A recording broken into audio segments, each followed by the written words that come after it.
अस्सलाम वालेकुम स्टूडेंट्स, मैं हूं अब्दुल कुद्दूस बेग, आपका physics teacher.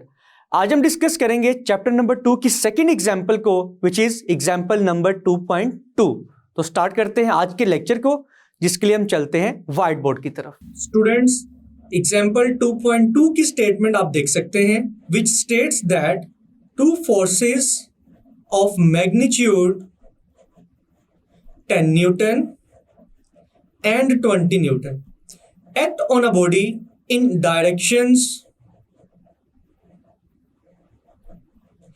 making angle 30 degree and 60 degree with x-axis respectively.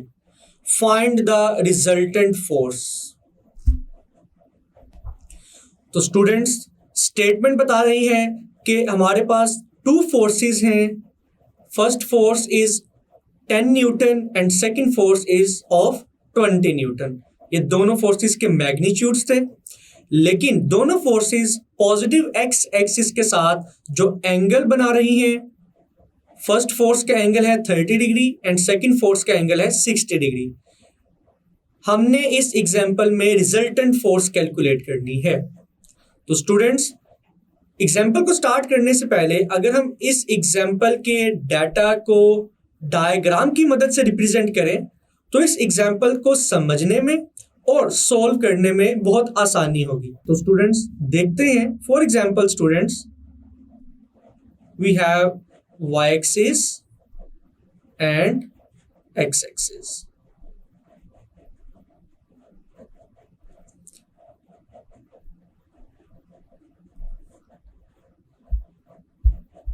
अगर हम फर्स्ट फोर्स को रिप्रेजेंट करें जिसका मैग्नीट्यूड 10 न्यूटन है, लेकिन वो पॉजिटिव एक्स एक्सिस के साथ 30 डिग्री का एंगल बना रही है. For example students, this angle is equal to 30 degree and this force has magnitude of 10 newton. Students, इस फोर्स को हम F1 भी कह सकते हैं. नाउ स्टूडेंट्स, सेकेंड फोर्स जिसका मैग्नीट्यूड तो 20 न्यूटन है, लेकिन वो पॉजिटिव एक्स एक्सिस के साथ 60 डिग्री का एंगल बना रही है. फॉर एग्जाम्पल, अगर हम 60 को रिप्रेजेंट करें, this is the 60 degree angle, लेकिन इस फोर्स का जो मैग्नीट्यूड है that is 20 newton and it is equal to F2. Now students, आप देख सकते हैं फोर्स F1 को रिप्रेजेंट किया, फोर्स F2 को रिप्रेजेंट किया, यानी कि रिजल्टेंट फोर्स को कैलकुलेट करना है. तो स्टूडेंट्स, अगर हम डाटा लिखें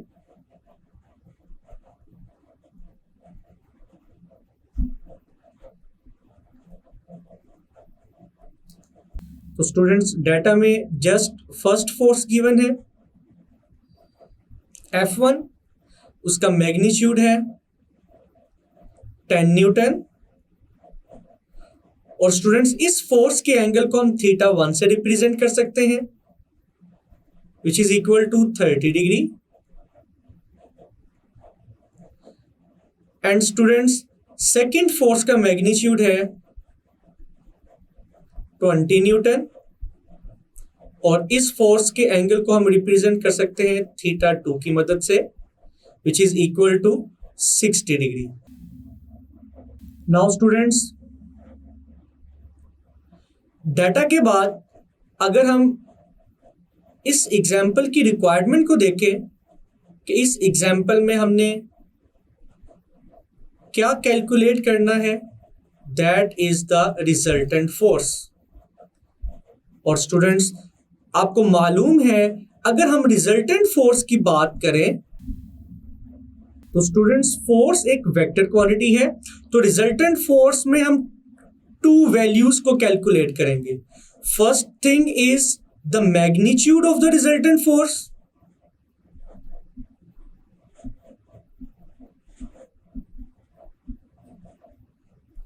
and second one is the resultant angle.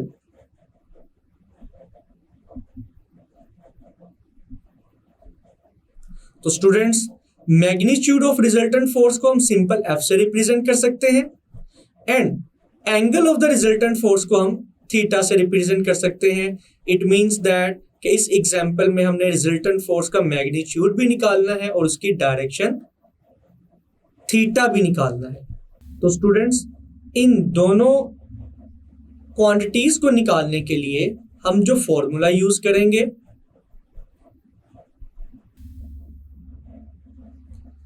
That is F which is the resultant। जैसे कि स्टूडेंट्स हम प्रीवियस लेक्चर में ये देख चुके हैं कि रिजल्टेंट फोर्स का फॉर्मूला क्या होगा, F X square plus F Y square. तो स्टूडेंट्स यहां पर एफ एक्स क्या है, it is the resultant of all the X components और all the X forces or all the x directed forces, and Fy is the resultant of all y components or all y directed forces। तो students magnitude के formula को हम equation 1 क्या देते हैं। And students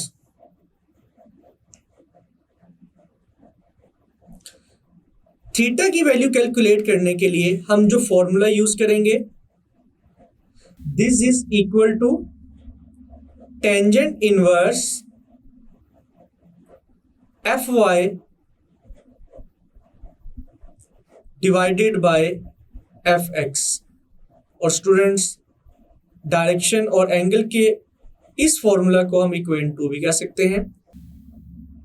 now students दोनों formula लिखने के बाद अब हम इस एग्जाम्पल के सॉल्यूशन को स्टार्ट करते हैं। तो स्टूडेंट्स सबसे पहले हम जो चीज कैलकुलेट करेंगे that is Fx and Fy। Means that कि स्टूडेंट्स सबसे पहले हम रिजल्टेंट ऑफ x कंपोनेंट्स निकालेंगे, देन हम resultant of y components calculate करेंगे। स्टूडेंट्स जैसा कि इस एग्जाम्पल में हमें 2 फोर्सेस गिवन है, तो स्टूडेंट्स फोर्स F1 के भी 2 कंपोनेंट्स होंगे जिसको हम रिप्रेजेंट कर सकते हैं। स्टूडेंट्स फोर्स F1 का फर्स्ट कंपोनेंट होगा F1x which is the x component, लेकिन स्टूडेंट्स फोर्स F1 का सेकंड कंपोनेंट होगा y component which is represented by F1y।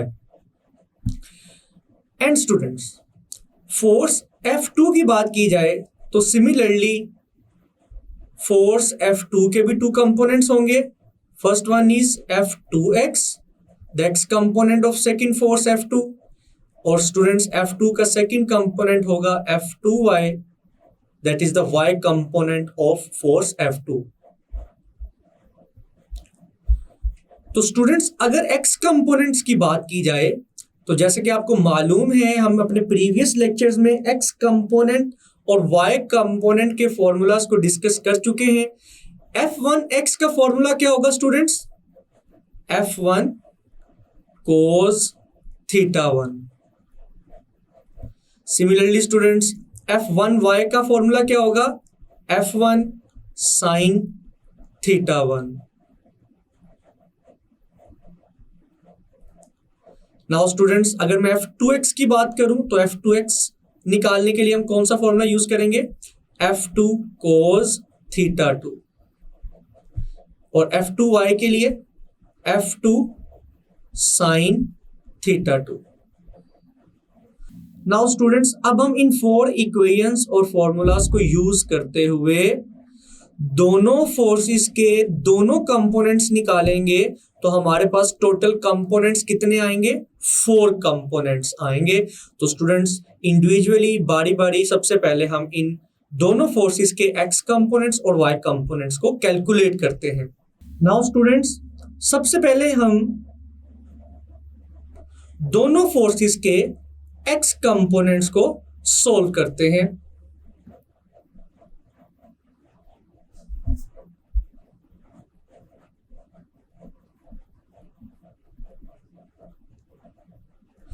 F1x का फॉर्मूला था F1 cos θ1।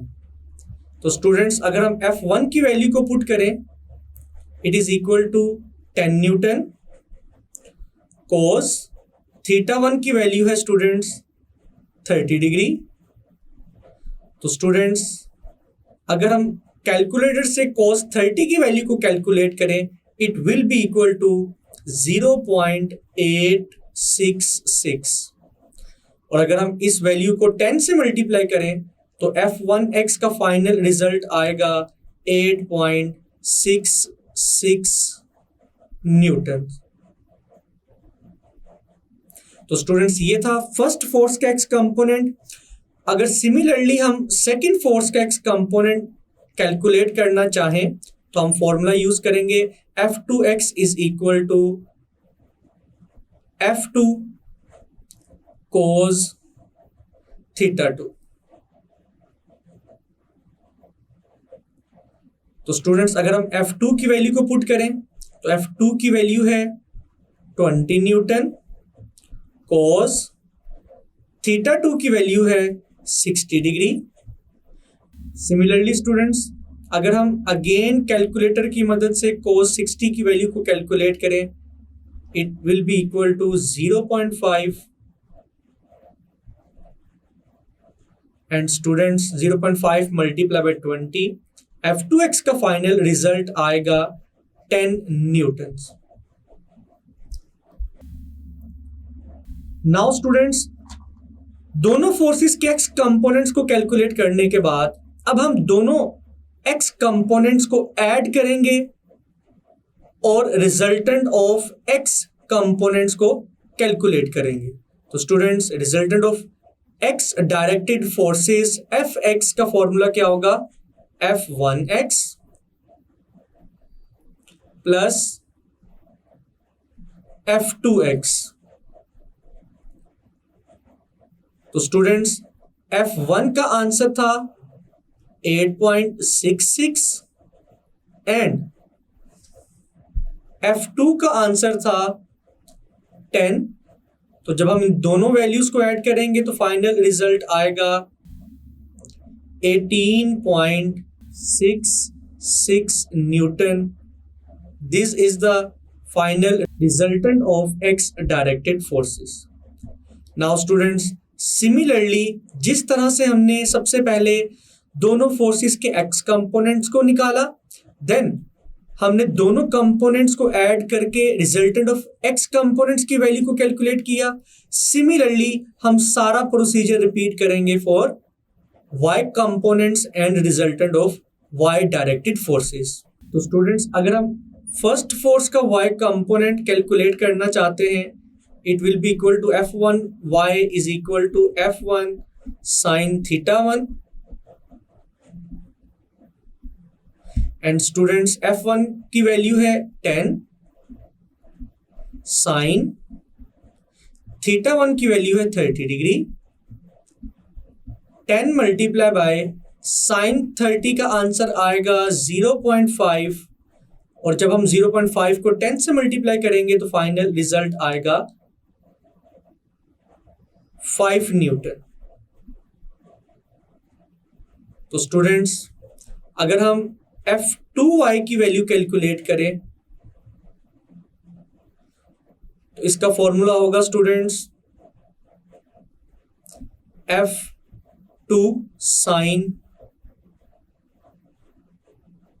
थीटा 2। तो स्टूडेंट्स F2 की वैल्यू है 20 मल्टीप्लाई बाय साइन थीटा 2 की वैल्यू है 60 डिग्री। तो स्टूडेंट्स 20 मल्टीप्लाई बाय साइन 60 का आंसर आएगा 0.8866 और जब हम 0.866 को 20 से मल्टीप्लाई करेंगे तो सेकेंड फोर्स का वाई कंपोनेंट आएगा 17.32 न्यूटन।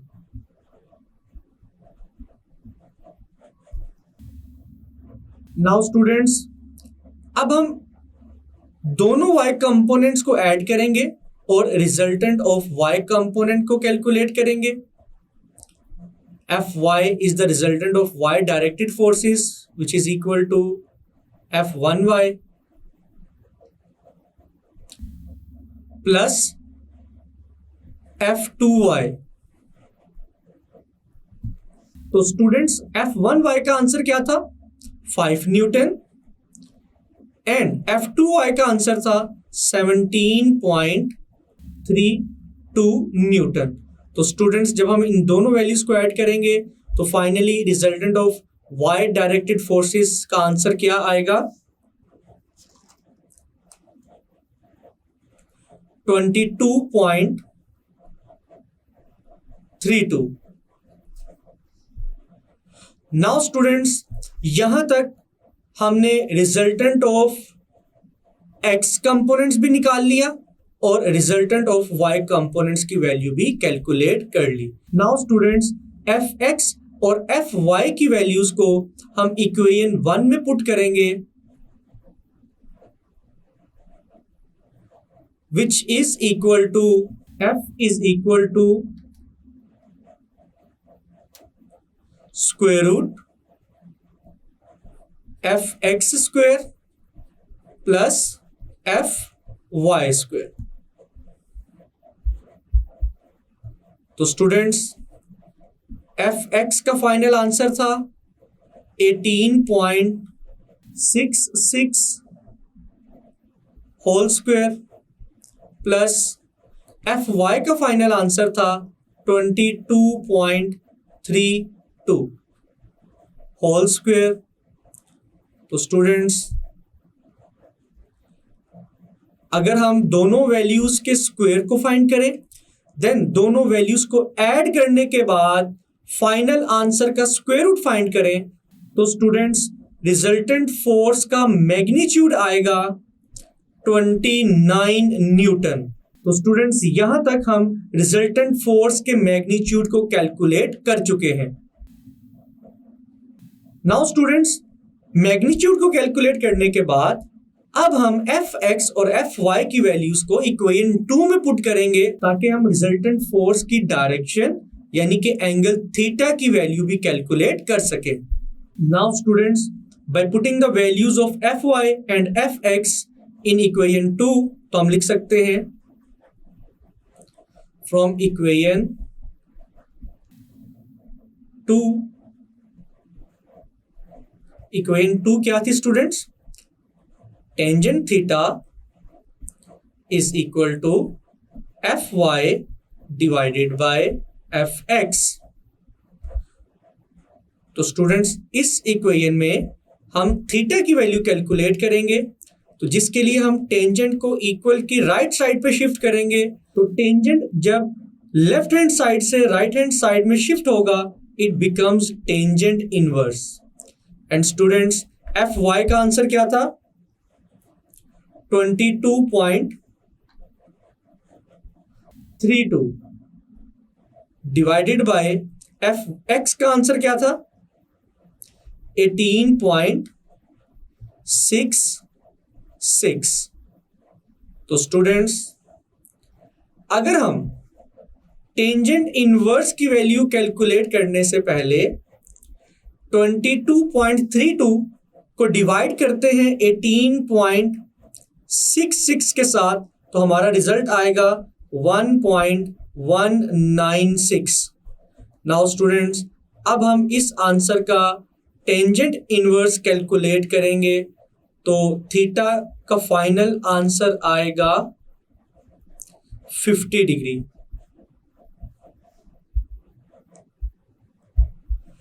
तो स्टूडेंट्स यहां पर हमने रिजल्टेंट फोर्स की डायरेक्शन यानी कि थीटा की वैल्यू भी कैलकुलेट कर ली है। तो स्टूडेंट्स इस एग्जांपल में हमने रिजल्टेंट फोर्स को कैलकुलेट किया है और रिजल्टेंट फोर्स के दोनों कंपोनेंट्स मींस उसका मैग्नीट्यूड भी कैलकुलेट किया उसकी डायरेक्शन की वैल्यू भी कैलकुलेट की but with the help of rectangular components. जी स्टूडेंट्स मैं उम्मीद करता हूं कि एग्जाम्पल 2.2 आपको अच्छे से समझ आई होगी। इसको अच्छे से प्रिपेयर कीजिएगा। मिलते हैं नेक्स्ट लेक्चर में। अपना ख्याल रखिएगा। अल्लाह हाफिज़।